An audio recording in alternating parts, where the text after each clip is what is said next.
Kisah Cinta Panembahan Senopati dengan Ratu Kidul. Dari sisi mistik, menurut kepercayaan masyarakat Jawa, terlepas dari perdebatan tentang fakta atau mitos, sebuah sumber menyebutkan adanya hubungan spesial antara Panembahan Senopati, Sutawijaya pendiri Mataram Islam, dengan Ratu Kidul. Dalam Babat Tanah Jawi 2007, hubungan tersebut sudah diawali melalui perjanjian Panembahan Senopati dengan Ratu Kidul untuk saling membantu apabila terjadi gangguan dalam tubuh kerajaan.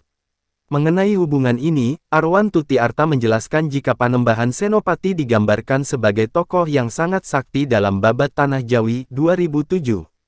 Bahkan, ia bisa mengguncang ketenangan Laut Selatan, hingga membuat Ratu Kidul terkejut.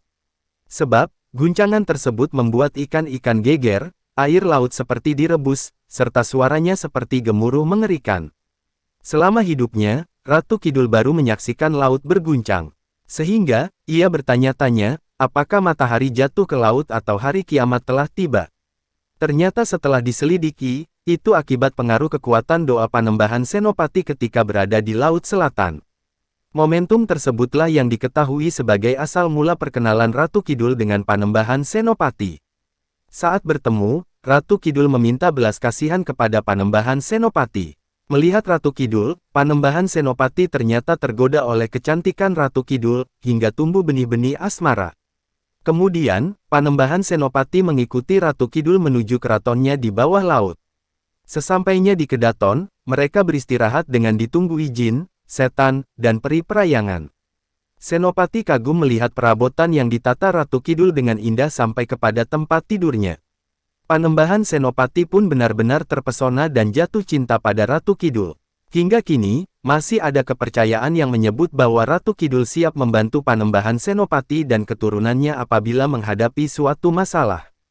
Bahkan, oleh Sri Sultan Hamengkubuwono ke-9, Ratu Kidul dipanggil Eyang. Hal ini beralasan karena para Raja Kasultanan Yogyakarta adalah keturunan Panembahan Senopati yang menjadi suami Ratu Kidul. Karena Ratu Kidul merupakan golongan makhluk halus, untuk melihat dan bertemu Ratu Kidul, Sri Sultan Hamengkubuwono ke-9 harus menjalani ketentuan yang berlaku, misalnya puasa.